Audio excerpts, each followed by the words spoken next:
नमस्ते। आज की क्लास में हम अपना अगला अध्याय शुरू करेंगे जिसका नाम है भूमि, मृदा, जल, प्राकृतिक वनस्पति और वन्य जीवन संसाधन। अच्छा, इस पूरे चैप्टर के जो मुश्किल कॉन्सेप्ट्स हैं, उन्हें बहुत आसानी से समझने के लिए आपकी किताब में एक बहुत अच्छी कहानी दी गई है। तो चलिए इस अध्याय की शुरुआत दो बच्चों की छोटी सी कहानी से करते हैं। तो हमारी कहानी में दो बच्चे हैं जो दुनिया के दो अलग-अलग कोनों में रहते हैं। एक है माम्बा, जो अफ्रीका के तंजानिया के एक छोटे से गांव में रहती है, और दूसरा है पीटर, जो न्यूजीलैंड में रहता है। सबसे पहले माम्बा की दुनिया को देखते हैं। माम्बा की सुबह बहुत जल्दी हो जाती है। क्यों? क्योंकि उसे पानी भरने के लिए अपने घर से बहुत दूर जाना पड़ता है और वापस आने में उसे कई घंटे लग जाते हैं, वो भी पैदल। अब बात करते हैं माम्बा के घर के पास की जमीन की। तो वो जमीन भी बहुत ज्यादा उपजाऊ नहीं है, बल्कि चट्टानी है। इस वजह से उसके पिता बहुत ज्यादा मेहनत करने के बावजूद थोड़ी सी मक्का और सेमी उगा पाते हैं, और वो फसल इतनी कम होती है कि पूरे परिवार के लिए साल भर के लिए भी पूरी नहीं पड़ती। अब चलिए कहानी के दूसरे सिरे पर पीटर के पास चलते हैं। पीटर का परिवार न्यूजीलैंड के उस इलाके में रहता है जहां भेड़ पालन का काम बहुत होता है, और उनका अपना ऊन को प्रोसेस करने का यानी वुल प्रोसेसिंग का एक कारखाना है। पीटर जब स्कूल से घर आता है तो वो अपनी चाचा को भेड़ों की देखभाल करते हुए देखता है। उनका भेड़ों का बाड़ा एक बहुत बड़े हरे भरे घास के मैदान पर है, और वहाँ सारा काम बिल्कुल साइंटिफिक तरीके से नई टेक्नोलॉजी के साथ होता है। इतना ही नहीं, पीटर का परिवार ऑर्गेनिक फार्मिंग से सब्जियां भी उगाता है। तो अब सवाल ये उठता है कि माम्बा और पीटर दोनों की जिंदगी में इतना ज्यादा फर्क क्यों है? इसका सीधा सा जवाब है संसाधनों का अंतर। मतलब उनके पास जो भूमि, मिट्टी, पानी और टेक्नोलॉजी जैसे संसाधन हैं, उनकी क्वालिटी और मात्रा में बहुत बड़ा अंतर है। तो चलिए इन्हीं संसाधनों में से सबसे पहले और सबसे जरूरी प्राकृतिक संसाधन यानी भूमि के बारे में थोड़ा विस्तार से समझते हैं। यहाँ आपकी किताब में एक बहुत ही रोचक तथ्य दिया गया है। क्या आप जानते हैं कि दुनिया की जो 90% आबादी है वो जमीन के सिर्फ 30% हिस्से पर ही रहती है। बाकी की जो 70% जमीन है वहाँ या तो बहुत कम लोग रहते हैं या वो बिल्कुल निर्जन है। ये एक ऐसा पॉइंट है जो हमारे एजुटेकन नोट्स में भी एग्जाम के लिए महत्वपूर्ण बताया गया है। तो सवाल ये है कि ऐसा क्यों है? लोग सब जगह बराबर क्यों नहीं रहते? इसका मुख्य कारण है जमीन और वहाँ की जलवायु का अलग अलग होना। जहाँ जमीन ऊबड़ खाबड़ है, पहाड़ों की ढलानें बहुत तेज हैं, या जहाँ पानी भर जाता है, या फिर रेगिस्तान और घने जंगल हैं, ऐसी जगहों पर आमतौर पर लोग कम ही रहते हैं। अब एक टर्म समझते हैं, भूमि उपयोग। इसका बहुत सीधा सा मतलब है कि जमीन का इस्तेमाल किस किस काम के लिए किया जा रहा है, जैसे कि खेती के लिए, जंगल लगाने के लिए, खदानों के लिए, घर या सड़कें बनाने के लिए, या फिर इंडस्ट्रीज लगाने के लिए। इन सब को हम भूमि उपयोग कहते हैं। अब जरा इस तस्वीर को ध्यान से देखिए। ये ऑस्ट्रिया के साल्जबर्ग शहर की तस्वीर है। चलिए मिलकर देखते हैं कि यहाँ जमीन का इस्तेमाल कैसे कैसे हो रहा है। देखिए, यहाँ रहने के लिए घर बने हुए हैं, खेती भी हो रही है, एक नदी भी बह रही है, साथ में जंगल भी है, और आने जाने के लिए सड़कें भी बनाई गई हैं। अच्छा, जमीन का मालिक कौन है?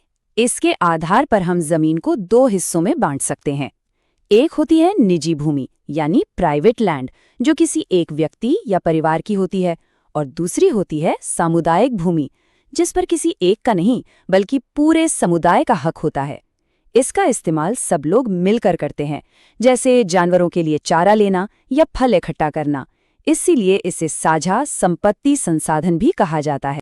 एक और जरूरी बात यह है कि भूमि का उपयोग हमेशा एक जैसा नहीं रहता, वो समय के साथ बदलता रहता है। जैसा कि आप इन तस्वीरों में देख सकते हैं, ये बात बिल्कुल साफ हो जाएगी।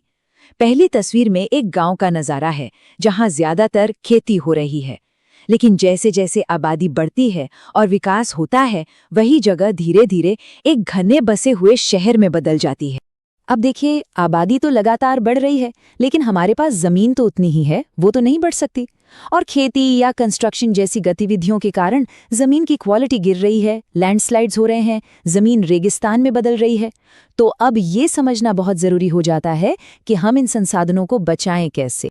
मिट्टी को समझने से पहले हमें एक प्रोसेस समझना होगा जिसे कहते हैं अपक्षय या वेदरिंग।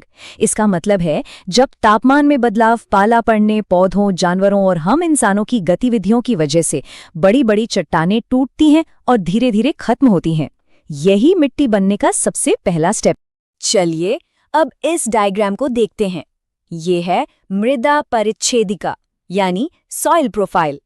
मतलब अगर हम जमीन को ऊपर से नीचे की तरफ एक सीधी लाइन में काटें तो हमें मिट्टी की अलग अलग परतें दिखाई देंगी। देखिए, सबसे ऊपर वाली परत में ह्यूमस और वनस्पति है जो मिट्टी को उपजाऊ बनाती है। उसके ठीक नीचे की परत में बालू, गाद और क्ले है और सबसे नीचे टूटी हुई चट्टानें और फिर असली मूल चट्टान होती। मिट्टी का कटना और उसकी उपजाऊ परत का बह जाना ये हमारे पर्यावरण के लिए दो बड़े खतरे हैं। लेकिन अच्छी बात यह है कि मिट्टी को बचाने के यानी मृदा संरक्षण के कई तरीके हैं। इनमें से कुछ के बारे में हम अब जानेंगे। अब इन तस्वीरों में मृदा संरक्षण के दो बहुत जरूरी तरीकों को समझते हैं। बाईं तरफ देखिए, यह है सीढ़ीदार खेती जिसे टेरेस फार्मिंग भी कहते हैं। इसमें पहाड़ों की तेज ढलानों पर चौड़ी चौड़ी सीढ़ियां बना दी जाती हैं ताकि फसल उगाने के लिए समतल जगह मिल जाए और पानी का बहाव भी धीमा हो जाए। और दाईं तरफ जो है उसे कहते हैं समुच्च रेखीय जुताई। इसमें पहाड़ी ढलान पर गोल गोल समानांतर जुताई की जाती है ताकि जब पानी ऊपर से नीचे बहे तो उसके लिए एक रुकावट बन सके।